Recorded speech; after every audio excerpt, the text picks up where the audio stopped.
I'm going to give you the best panel that I've ever moderated for COS. Woo!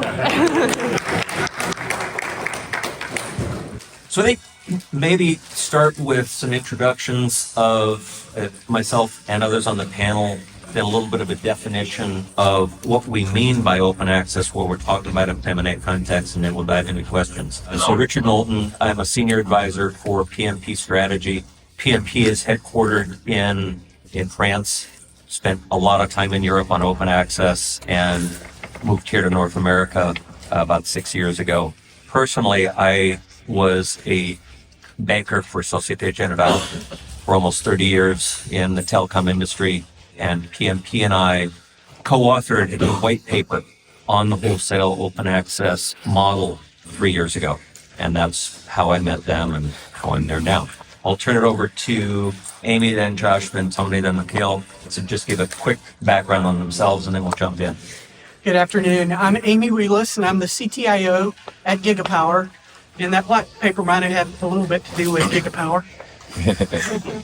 But I was working on the Gigapower project before Gigapower existed.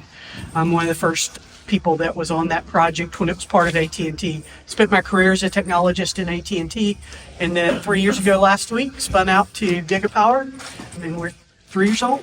Yeah, Josh Orlowitz. I'm the Director of Strategy and Planning at a company called Bonfire. We do design, build, and operate open access networks, both fiber and wireless as well. I'm Tony Ding. I spent the past 6 years at Brookfield Infrastructure, so I'm based in Toronto, where I help lead a lot of the digital infrastructure investments, open access fiber being one of them, and I know the AT&T team quite well. Unfortunately, we didn't end up actually investing in Gigapower, with AT&T, but left Brookfield about a year ago. I want to do more early stage, more bespoke investment structuring, and I think open access is definitely one of those initiatives of what Chris doing with various partners currently in the US. Mikael Philipsson, and I'm the CEO of COS. But I'm mainly here because I have experience in building a lot of fiber and founded an open access provider back in 2012 in Sweden. And there we built around 1 million homes with open access. We had around 50 ISPs on the network in total, but that was covering the whole country more or less. So that was my background and why I would come to US as well with joining COS. Thank you. So first, what do we mean when we talk about open access in the context of M&A? What we're really describing is an architecture, not necessarily a business model. When we think about open access architecture, we're talking about defining network elements and customer elements separately. We're talking about the ability to unbundle network and customer, unbundle service delivery from marketing, and together with accounting and CRM and back office to facilitate the ability for multiple ISPs to exist on a network.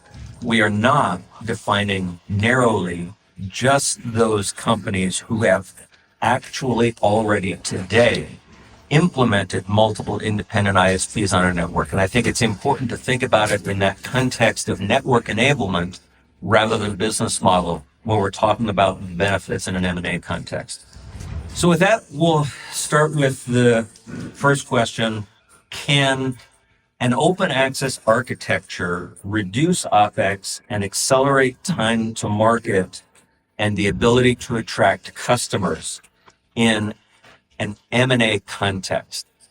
And Amy, perhaps since you're the earliest of the open access providers, maybe you can start and then we'll just work down toward the end of the panel with this question. Happy to.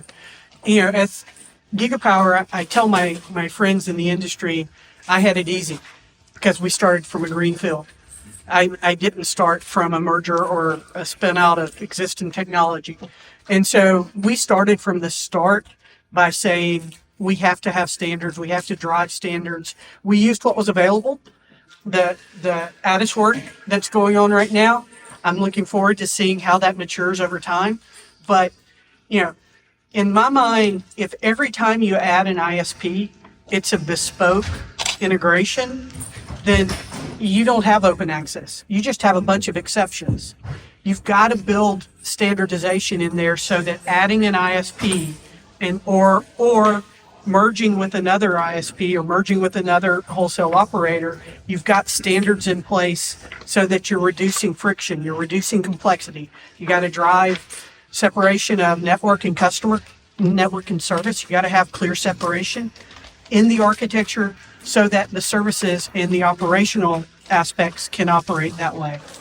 Yeah, I think I don't know if it necessarily reduces OPEX. At the end of the day, you still have to sell and market to the customer, service the customer, somehow repay the capital for the network. But I think in terms of an acquisition, it makes the integration simpler if it's treated more as a central nervous system of the back office systems, use of the CRM, the OSS, BSS, and you can more, I think, naturally work through the integrations of that acquisition, which if you do a cutover, we know it can be extremely difficult and very messy.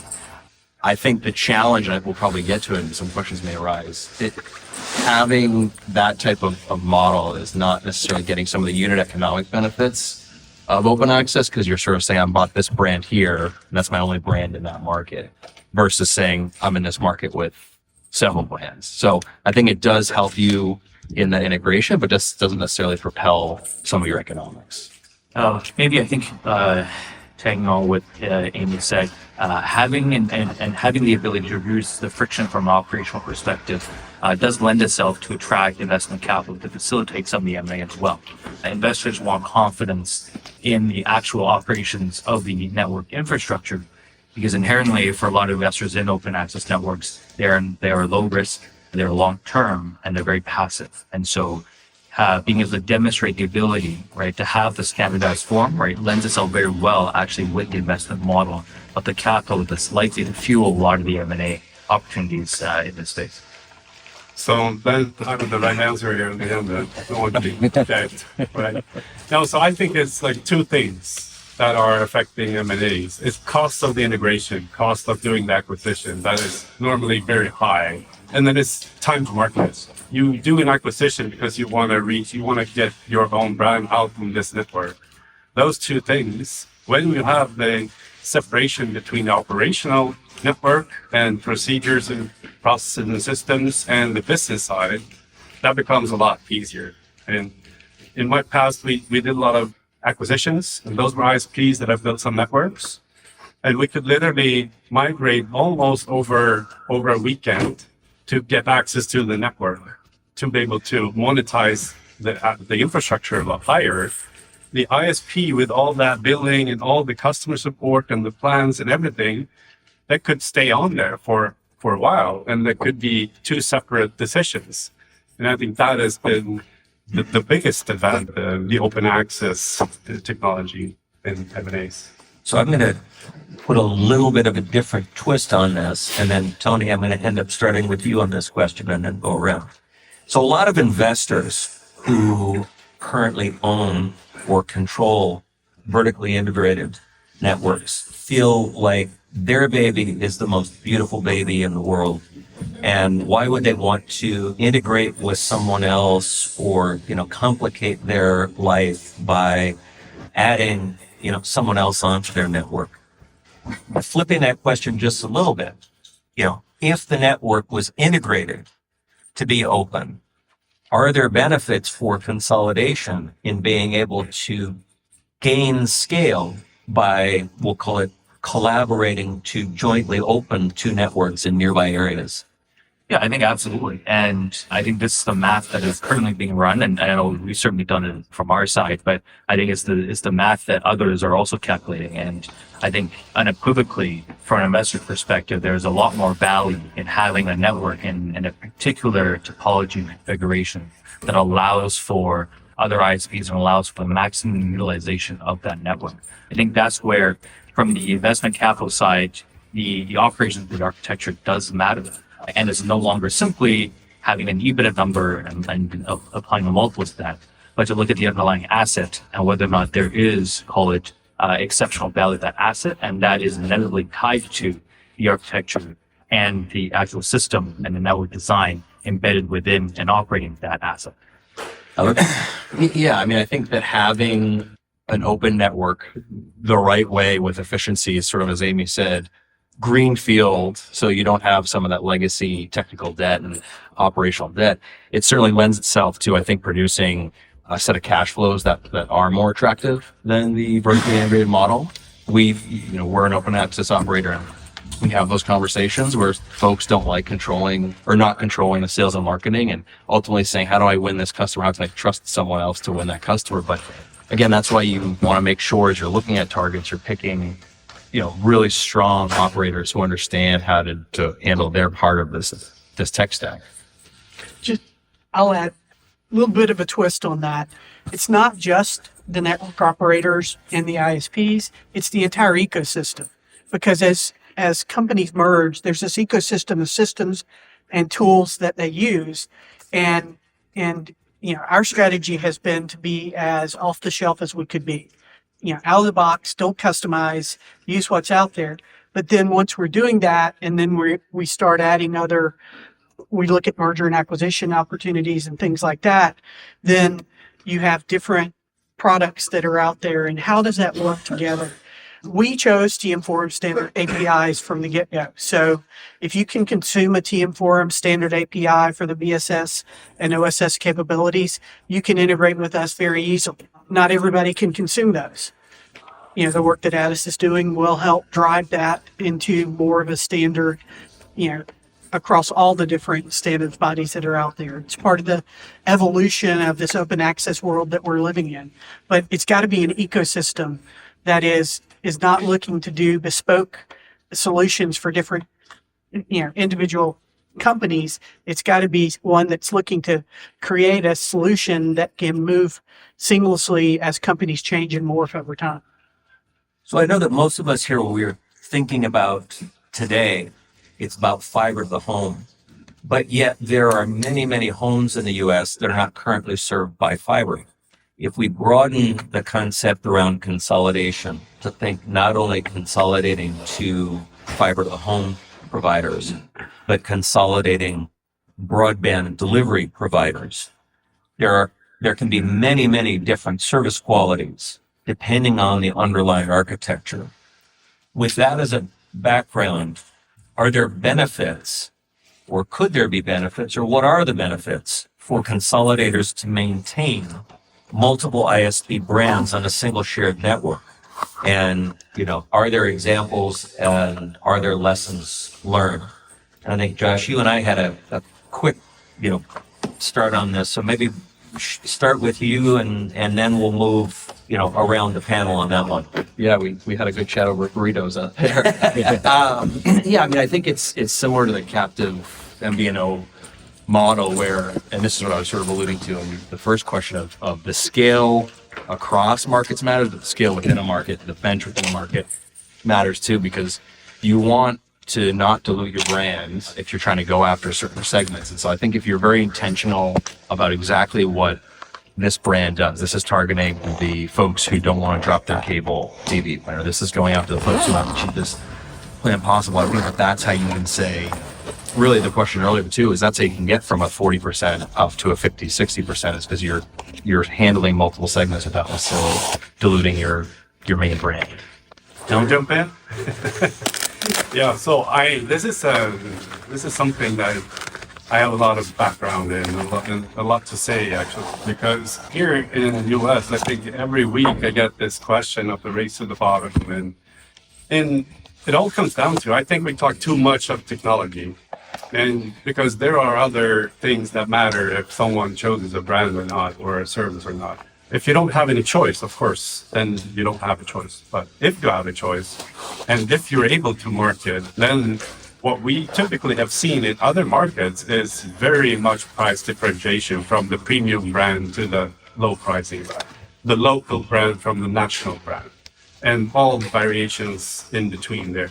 So I think that matters a lot more than technology. If you have fiber, or even if you have cable, if you have a couple of 100 megabits, you won't be like, for 20-30% of the customers, that they will like go for the technology decision. But a lot of others, the rest of the 70% will be a bundle. Can you help me with others and have other things? So I think the brand matters a lot more, and what you can serve and not. I think that, we can look, as you mentioned, the MVNO model. we see that working successfully in the wireless world. I think that can work successfully in the fiber world. And realize that I'm not on the panel, but I'll just share one of the lessons learned that PMP recently worked on. A fiber provider that to expand within a region acquired some HFC homes and some DSL homes. And rather than continue to operate 3 different ISPs on a multi-technology network, they decided what they wanted to do was integrate branding and be able to have a single go-to-market. Lo and behold, the 4.4 Trustpilot rating, Google rating, the positive NPS score that they had on their fiber suddenly got brought down to a 3.3 as a consequence of the very poor customer service that they were giving in the DSL areas. And it didn't matter that this was DSL and that was fiber. What mattered is it was brand X before and it's brand Y now, and brand Y got brought down. And so I think that there are some very clear reasons why, as you think about an M&A context, you might not want to immediately and instantaneously think, I've got to integrate. You got to think about what your go-to-market is. And as we're saying, if you want to have a low price, low service offering, you can offer that across any of the technologies. If you want to have a high touch, high quality service offering, well, maybe that only is offered off of fiber where you've got good HFC plan. So the next question, and Amy, I'll avoid you initially, and if you want to chime in later, we'd love to have your thoughts. Are there penetration benefits from having multiple brands on a network, and does it matter whether these brands operate like Visible Wireless or Critical Communications as different marketing arms of the same firm? Josh, let me start with you to let Amy have some time to think about how to frame that answer without angering some of her investors. Yeah, I mean, I think it's there are unit economic benefits to true multi-tenant, I should say true, but multi-tenant open access, really around penetration and churn. But the underpinning assumption to that is that you need to have ISPs that focus on this segment and that segment and the other. If you've got 2 or 3 brands all competing for the people who want a gig, you're not really getting the benefit of the broader market. So, we have some ISPs that they have a totally different brand for low income, and it's $10, and it's not a lot of profit, but covers their overhead, allows them to be more profitable as a business, and it's a separate brand, and there's customer service live, it's all chat, and that works for folks that want that. And if you have that, then you can go to market there, and you can also catch customers that maybe want to move up or down market. And as the owner, a network owner, you don't really care because they're moving from A to B, and they're both on the PLA. Yeah, maybe I think, and as an extension, I think there's probably a good balance between having more brands, but also having the right number of brands and the right specific brands in any given market.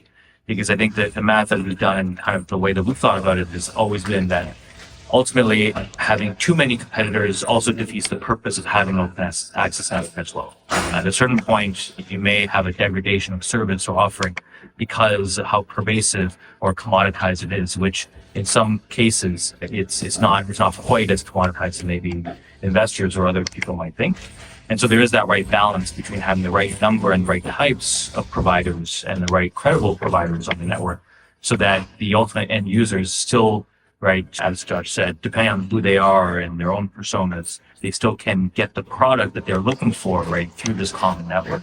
And so I think there is a careful balance there to be able to, maybe take a more judicious approach in terms of, who are the partners who are best able to serve sort of those communities. And it likely is a variety, combination of different providers. So I would just say it could play out a bit different in different markets. So here it's more anchor tenant type of style where you have an exclusivity. Back in my previous company, we started with all the small ones. So after the race was over, 5 years in 60% take rates or so, the incumbent, we made up with the incumbent, and they joined the network as service provider. They immediately took like 30-40% of the customers that were literally waiting for them to come at a 50% higher pricing. So I think it also plays out over time, like who will win and who not, and difficult to say how many brands, because it's just an open infrastructure that literally anything could use. But yeah, I think it plays out over time. And I'll circle us back to the technology because, I mean, y'all have talked about the commercialization sides of things, but from a technology perspective, if the technology creates friction for adding those, you're not going to be successful. The only way that they're going to be able to sell and effectively penetrate the network is if they have access to the customers in a way that they can sell their services.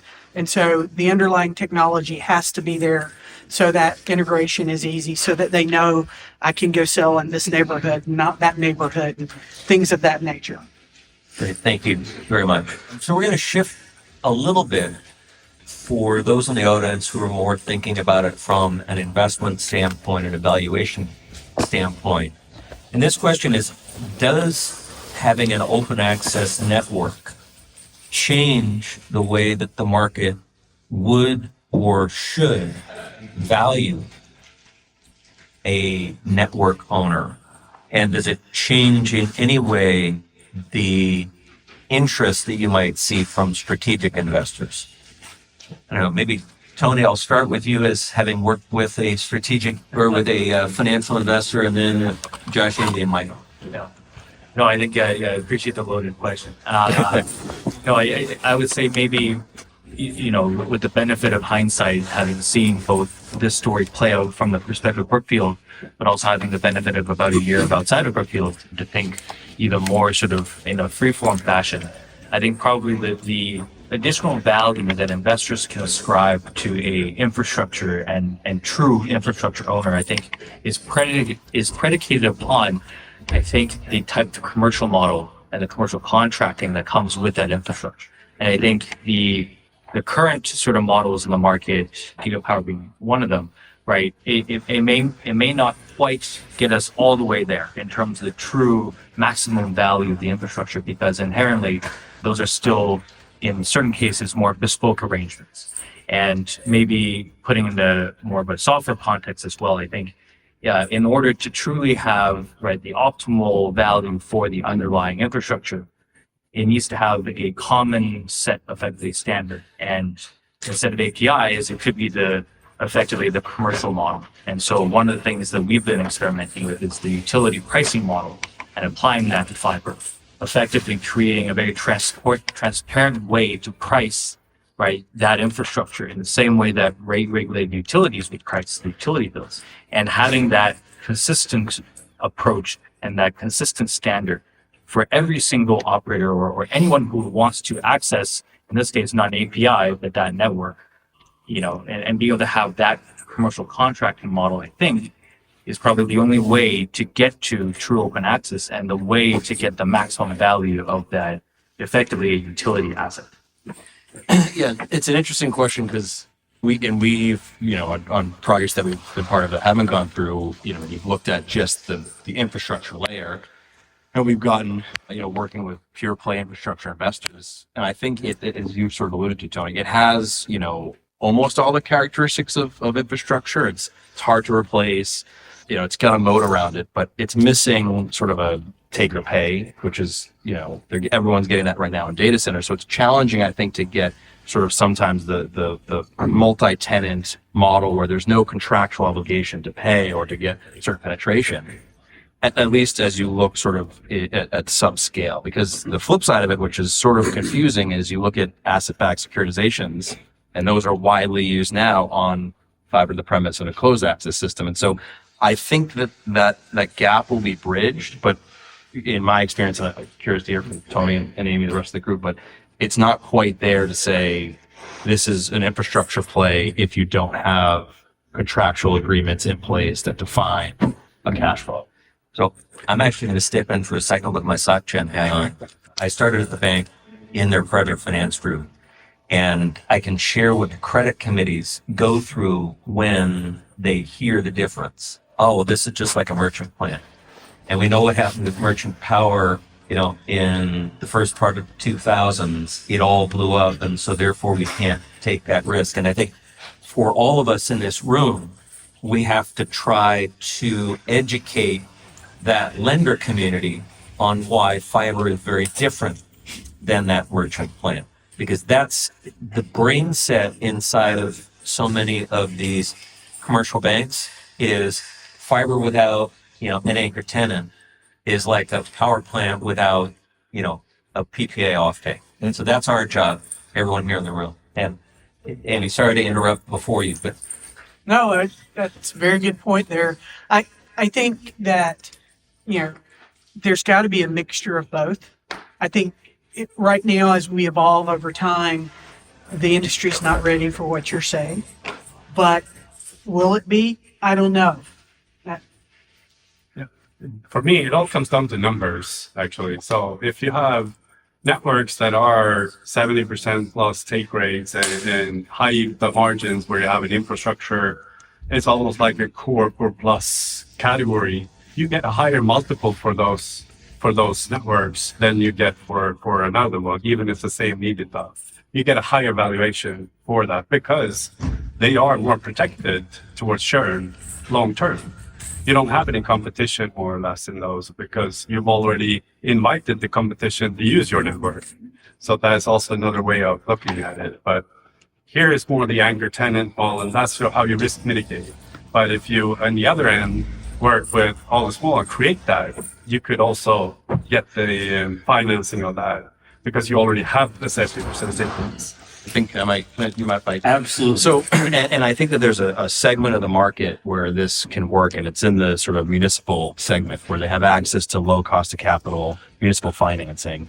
And if your municipality, your job is to provide services, utility services to your constituents. And so you're not necessarily focused on driving to 20% IRR, whatever your multiple on capital is. So I think we're seeing that now. Bonfire is part of these networks where you look at, tribal America municipalities that maybe are too expensive for the initial model, but they're covered by cable. And so how do they get fiber? How do they make sure that they're covered? And they have ways. And so I think that is where you are seeing support on this type of multi-tenant model. So I've scripted out plenty of questions for the panel that could occupy the entire time, but I think maybe rather than continuing down my list, what I'd like to do is open it up for others in the audience and let you ask questions. Sir. It was mentioned that there have been some examples of incumbent operators, say cable operator or DSL operator, choosing to participate and be a provider on open access fiber, but most of the time they don't want to be involved with it. Any idea give me an idea of what the examples are, the reasons why an incumbent cable operator will say thanks, but no thanks, even if their plant needs upgrading? So I could just say why they said yes at the end. Okay. But maybe. But so that was, now I think the US right now has been in a fiber build-up race and consolidation race coming up with smaller ISPs that haven't really built up their footprint. But when that race is over, when we have high capacity to 100% of the population, how do you get growth? Then you're going to go into other networks as you try to get growth in different ways. And the infrastructure who owns that can be more relevant if you also have standardized ways of doing it. Because ultimately, investors, owners, they want to have growth. And maybe again, I'll share something from my time with SocGen. You talk to the folks at Charter, you talk to the folks at TMO, and the underlying theme at Charter is we're a network company. Right. And the underlying theme at TMO is we're a marketing company. And I think the answer to your question lies in how each of these companies think about themselves. I think the technology also comes into play. I know in some of the conversations I've been in, there seems to be a much greater lift in the cable world to consume some of the telecom standards, like the TM Forum standards, because that's not the world that they've lived in. Right. And so I think that also comes into play. And they're still in love with their copper. They really are. And I think it's about also, and maybe you can think this too, not to put you on the spot, but as you look at your enterprise value and a home, what is that home worth and how much of that is from owning the network versus owning the account? And I think we're starting to see that play out now. And part of this could be the pressure on broadband ARPU, but everyone's now saying it's account level recurring revenue. Yeah, and I think maybe to that point specifically, because I think cable is probably the dark horse actually in the race here, and I think maybe perhaps from our perspective, the way to kind of break the logjam a little bit is for the cable network owner and the operator, and the traditional sort of industry standard wholesale model, currently doesn't really work because they have no terminal after surrendering the network. If they're going to be beholden to a wholesale network infrastructure owner only under 10 or 15 years, right? There is no terminal value at year 16, and there's certain market precedents to show that where that tension manifests itself. And so I think perhaps the way to be able to, solve some of that is, effectively on the investor side, you have to cap the investor returns. So the way that we calculate is that you effectively can go from 40 to 45% utilization down to as low as 25% or even 20%. And you're still, call it EBITDA value positive, because what you've given up in terms of your share, in terms of the users, you've actually made back in terms of lower wholesale fee because it's now being shared across other operators on the network. So I think that is I think the big hurdle to get across in terms of unlocking some of those opportunities, because there is that tension, right? They know that they need the capital to invest. They know that in their current present form it's very challenging. But at the same time, on the current model, if they surrender the network, right, even under a long-term basis, any next investor who values, right, that subscriber will simply cut it off after year 15, right, and say, well, you don't have a network, and I have no idea what your wholesale rate is going to be in year 16, right? And so I think in order to sustain the terminal value, right, of that subscriber, it's similar to wireless, right? The infrastructure cost needs to be known. It needs to be transparent, and it can't change at every 5 or 10 years per se, right, on a per subscriber basis. Yeah. So I got a question that might start a death match, but if we all do what you're saying, at what point does it feel like it's a monopoly and we're gonna, this actually breaks apart? Because if I want to be an ISP in a certain market, you're effectively telling me that I have to pay to play and pay to use the open access network. Is there an end game here that grows to a point that it's not as altruistic as it sounds? Well, I don't think it's altruistic at all. I think it's simply getting to the end state of where the rate-regulated utilities already operate.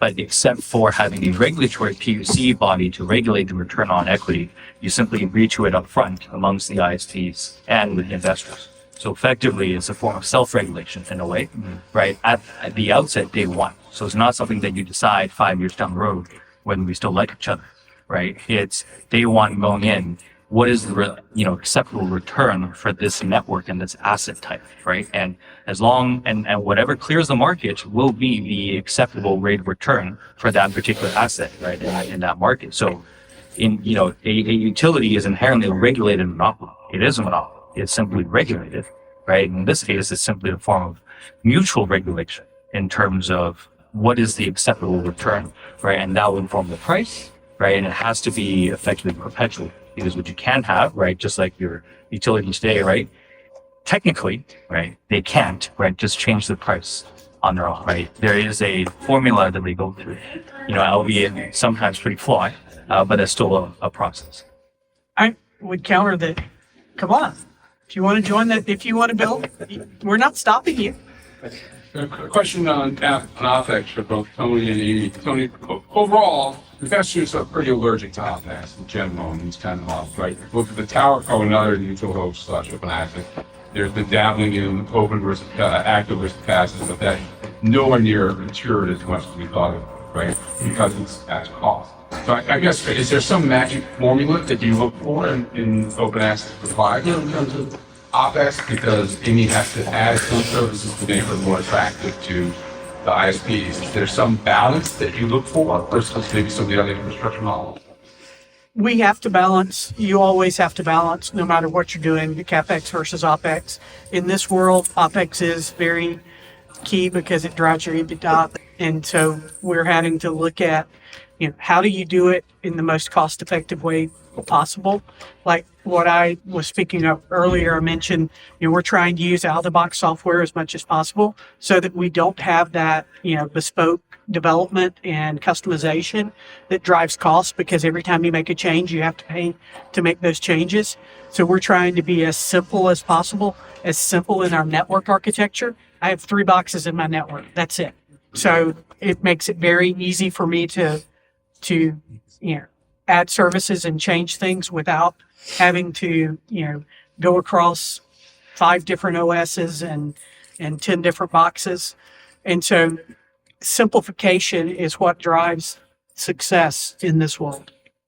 No, completely agree. And I think from sort of the investments and sort of the pro forma model on our side, it's also trying to delineate, right, which costs should be borne effectively by all operators and which ones are more unique, right, to individual operators themselves. And I think that's where working with big partners, right, is important at the outset of designing these and then deploying the networks, is that it's very costly to go back and redo, right, some of the work. And so up front, you can try to delineate more clearly, right, what is CapEx and OPEX and what is shared CapEx, right, and what is more sort of shared OPEX, right, amongst all. I think that's where you'll be able to naturally get the efficiencies of scale, right, over time as the network becomes more and more utilized. It's tempting to jump in here and talk COS, but it's a bit, Tease up for you, right? it's literally about like automation and of course scale. And I think that's why we're going to see a lot of M&As as well, because you need to have the scale. And when you do that, and then also this is a complex kind of business model where you have one network owner and other ISPs and they're using the same infrastructure. So how would this experience be from the customer perspective, and how would that be like not adding a lot of OPEX in that? And I think that is the more technical challenge us as COS software and Nokia, Calix, and the network for the ISPs to actually feel like it's their own network. It's better than their other network that they operate, more or less. That's the goal. And I think then you can reach 87% EBITDA margin on the network itself. And I want to add a little bit of a nuance around that. If you broaden the definition of OPEX of operating the network and attracting a customer, a lot of us think about the OAPs as corporate OPEX, network OPEX, and nothing else. But the important balance is in your wholesale agreements. How do you ensure that the ISP is investing sufficiently in customer acquisition costs? Because if you find yourself in a spot where you've got your network built and there is insufficient marketing spend to attract top of funnel subs, you're not going to get penetration. And so making certain that you've got that balance correct is in many ways the difference between success and failure on that business model. Sorry, are you saying that you would take responsibility as an OAP to then actually take some of the accountability for that success? Or are you saying that actually in the front up discussion with an ISP, you would say, actually, we would make sure that you can pay the bill in 6 months or a year, or it's your fund, and we want to see your funding model and your go-to-market model? Yeah, so I think what you're faced with is if you're making an infrastructure investment decision and you have any question whatsoever about the ability of the ISP to invest behind you, you should be putting a contingency in there to be able to support that ISP's efforts or support other ISP's efforts. The best solution is to have ISPs who are financially motivated, financially capable, and will stand behind it. And I think one of the reasons why we're seeing a lot of the, open access business models here in the States with an anchor tenant is because everyone's comfortable that that anchor tenant will stand behind the effort and make the investment. But I mean, there are some examples here where the ISP, despite contractual obligations, may not be actually making the investment to populate the network. And we have sort of that contingency, if you will, in our models. We make sure that our ISPs do have the financial and operational know-how and ability, but we have a program to match our ISPs dollar for dollar, because we do want to make sure that there's an incentive, not just in their business case, but also an extra incentive to go really market hard to go sell and get that top of funnel. And I know that there's a panel later today about lessons learned internationally. There's an open access network in Italy where no one understood the business model well enough to realize that the fiber provider was going to actually have to pay the ISPs to convert people from DSL. And so again, it's understanding the economic benefits, understanding what the motivations are and the ability. So it's not as simple as X or Y. Isaac, do we have more time or should we wrap up? If we have one more question, can take one. Please. I've been running 3 open access in Canada, okay, in 3 different provinces. Over the last 7 years, I've been an advocate of this open access, and I found that it's still difficult, okay? So have you got, I don't want it, probably it's going to be later, but give me 3 good examples in the world at least that keep my faith in the open access. Okay? We can talk Because for an hour about that. there is less than 5 in Canada, and I'm running 3 of the 5.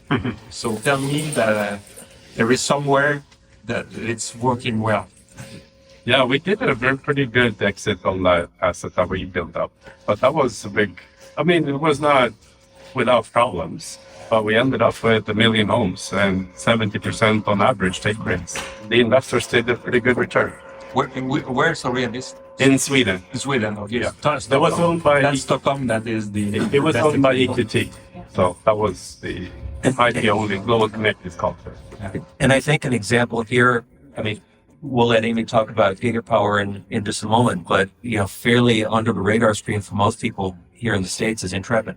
They are anchor tenant, but they have multiple different anchor tenants in different markets. They've already signed second ISP in some of those markets, and, you know, they're achieving better than what they originally projected on their pen curves. And if Amy, maybe we'll talk about, yeah. Yeah, I mean, at Gigapower, we are, as you know, an anchor tenant model. We also have a couple of other ISPs in some markets that have onboarded onto our network and are actively looking at others. I think that the key for us is getting those that are the right complementary. That's the issue and the challenge. It's got to be complementary. I think you were mentioning that earlier. Yeah, there are people out there who will never buy AT&T. They just won't. They had a bad experience sometime and in the past, and they're just never going to buy it. They need a choice, and we need somebody on those networks that can sell to them. You know, they actually might buy Cricket because most people don't know that Cricket is AT&T. But you know, poking at AT&T friends over here in the room. Sorry, Amy, question. Is that the rationale for AT&T? Because I mean, I'm running a small open access provider in Finland, and initially we did not see the reason for us to open up because we could not attract another brand, right? But as we've been growing now, we have done that very successfully. But for you, I mean, you are the machine right here. You have that sales machinery, marketing. You have the brand since 100 years. Why would you ever need to bring in other operators? A single provider, terminal pin, and keep me honest, is somewhere around 50%. Max. That's the most you'll ever get in the model with a single provider. So as you add more, you can get to 70%, and that's incremental value to your investors. Okay, boring tanga. I